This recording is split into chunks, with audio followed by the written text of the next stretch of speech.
आइए पढ़ते हैं हरिशंकर परसाई की लिखी कहानी घोटन के 15 मिनट। एक सरकारी दफ्तर में हम लोग एक काम से गए थे, संसद सदस्य तिवारी जी और मैं।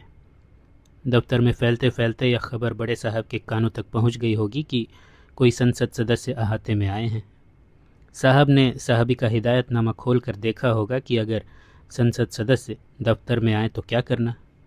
जवाब मिला होगा उसे चाय पिलाना। फिर देखा होगा अगर उसके साथ कोई आदमी हो तो उसके साथ क्या करना। जवाब मिला होगा उसे भी चाय पिला देना। साहब ने हिदायतनामा बंद करके बड़े बाबू से कहा होगा, तिवारी जी का काम ख़त्म हो जाए तो उन लोगों को चाय पीने को यहाँ ले आना। काम ख़त्म होने पर बड़े बाबू ने कहा, साहब के साथ चाय पी लीजिए। साहबों के साथ औपचारिक चाय पीने के अनुभव मुझे हैं। उन्हें याद करके मैं कुछ हड़बड़ाया, मगर सोचा यह अनुभव सुखदायक भी हो सकता है। हम दोनों साहब के कमरे में घुसे। एक निहायत बनावटी मुस्कान फैली साहब के चेहरे पर। यह मुस्कान सरकार ख़ास तौर से अपने कूटनीतिज्ञों और अफसरों के लिए बनवाती है। पब्लिक सेक्टर में इसका कारखाना है। प्राइवेट सेक्टर के कारखाने में बनी मुस्कान व्यापारी के चेहरे पर होती है। इसे नकली मूंछ की तरह फ़ौरन पहन लिया जाता है। जब जुल्फ़िकार अली भुट्टो के साथ मुस्कुराते सरदार स्वर्ण सिंह की तस्वीर देखता तो चकित रह जाता। भारत पाक युद्ध, भयंकर दुश्मनी, मगर मुस्कान यह ऊंची क्वालिटी की बनी हुई है। साहब मुस्कुरा चुके तो तीनों के मन में समस्या पैदा हुई कि अब क्या किया जाए। चाय तो टेबल पर है नहीं, चपरासी लेने गया होगा। हमने सोचा इन्होंने बुलाया है तो निभाने की सारी जिम्मेदारी इनकी। वे समझे थे कि निभाने की सारी जिम्मेदारी हम ले लेंगे। कुछ सेकंड इस दुविधा में कटे। इतने में साहब समझ गए कि उन्हीं को निभाना है। बोले, सुनाइए तिवारी जी, दिल्ली के क्या हाल हैं? यह इतना व्यापक सवाल था कि इसका जवाब सिवा इसके क्या हो सकता था कि सब ठीक है। तिवारी जी जानते थे कि दिल्ली पर बम बरस जाएं तो भी इन्हें मतलब नहीं। थका सा जवाब दे दिया, सब ठीक है। साहब को जवाब माकूल लगा। फिर मुझसे पूछा, सुनाइए परसाई जी, साहित्य में कैसा चल रहा है? मैंने भी कहा, सब ठीक चल रहा है। बात ख़त्म हो चुकी। सरकारी अफसर हैं, राजनीति की बात कर नहीं सकते। साहित्य से कोई सरोकार नहीं। हम तीनों की नज़र दरवाजे पर है। हम तीनों चपरासी की राह देख रहे हैं, मगर चपरासी हम तीनों का दुश्मन है। वह आ नहीं रहा। पता नहीं कितनी दूर चाय लेने गया है। साहब अपनी कुर्सी पर हैं। जब उन्हें लगता है वे बड़े आदमी हैं, वे सीधे तन कर बैठ जाते हैं। मगर जब तिवारी जी अपनी छड़ी की मुठ पर हाथ रखते हैं तो साहब को एहसास होता है कि सामने संसद सदस्य बैठा है। वे टेबल पर झुक जाते हैं। मैं यह कवायद बड़ी दिलचस्पी से देख रहा हूँ। साहब तने, इसी वक्त तिवारी जी ने छड़ी की मुठ पर हाथ फेरा। साहब ढीले हुए। साहब का ध्यान छड़ी पर है। वे अब छड़ी को ही संसद सदस्य समझने लगे हैं।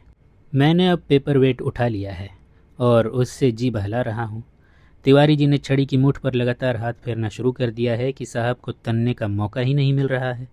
साहब ने एक पिन उठा ली है और उससे नाखून के मैल को साफ करने लगे हैं। मेरी बड़ी इच्छा हो रही है कि पिन से दांत खोदूं। इससे दूसरा काम नहीं होता। मैं पेपर वेट रख देता हूं और एक पिन उठा लेता हूं। पिन से मैं दांतों का मैल साफ करने लगता हूं। हम तीनों दरवाजे की तरफ देखते हैं, फिर एक दूसरे की तरफ बड़े दीन नयनों से देखते हैं।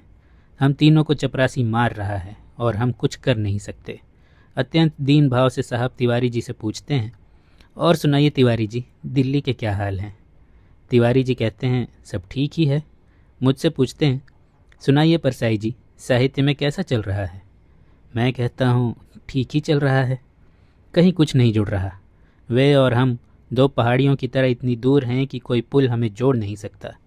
हम तीनों कगार पर खड़े हैं। नीचे गहरी खाई है, मगर एक दूसरे की आवाज़ भी नहीं सुनाई देती।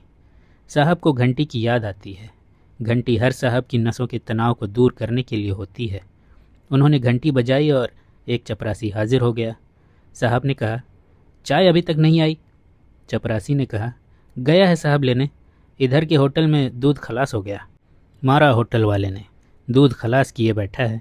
पता नहीं चपरासी कितनी दूर गया है। अब क्या करें? साहब ने अब पेंसिल उठा ली है। वे उसे गाल पर रगड़ते हैं। मेरे दांत अब साफ हो चुके हैं। पिन उठा नहीं सकता। मैं टेबल पर तबला बजाने लगता हूँ। साहब बहुत संकट में हैं। वे यह जानते कि पास के होटल का दूध खत्म हो गया है तो चाय पीने को बुलाते ही नहीं। हम भी घोर संकट में हैं। इन्होंने पहले चाय बुलाकर फिर हमें क्यों नहीं बुलाया। साहब पेंसिल गाल पर काफ़ी रगड़ चुके दरवाजे की तरफ देखते हैं, फिर वही, और सुनाइए तिवारी जी, दिल्ली के क्या हाल हैं। इस बार तिवारी जी ने तय किया कि कुछ करना ही पड़ेगा। दिल्ली के हालात पर बात चले तो कुछ हल्कापन महसूस हो। वे बोले, कांग्रेस के 2 हिस्से हो गए, सिंडिकेट निकल गई बाहर। मेरा ख्याल था अब बात चलेगी, पर साहब बोले, अच्छा जी। मैं खुद तिवारी जी से 2 घंटे दिल्ली की राजनीति पर बात कर चुका था।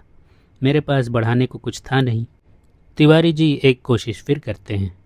इंदिरा सरकार बिल्कुल पुख्ता है। साहब ने कहा, अच्छा जी। तिवारी जी निराश होकर छड़ी की मुठ पर हाथ फेरने लगे। मैंने टेबल पर तबला बजाना शुरू कर दिया।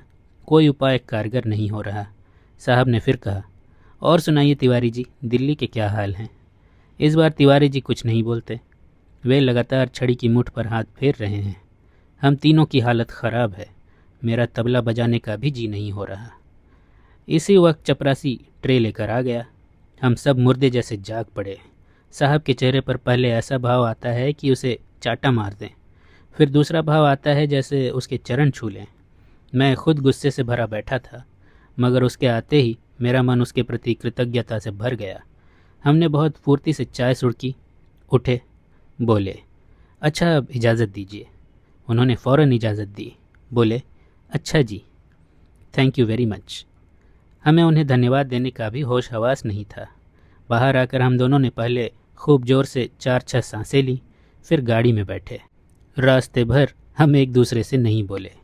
उतरते वक्त अलबत्ता मैंने कहा, और सुनाइए तिवारी जी, दिल्ली के क्या हाल हैं। तिवारी जी भन्ना कर बोले, यार अब भूलने भी नहीं दोगे। अभी हम पढ़ रहे थे हरिशंकर परसाई की लिखी कहानी घुटन के 15 मिनट।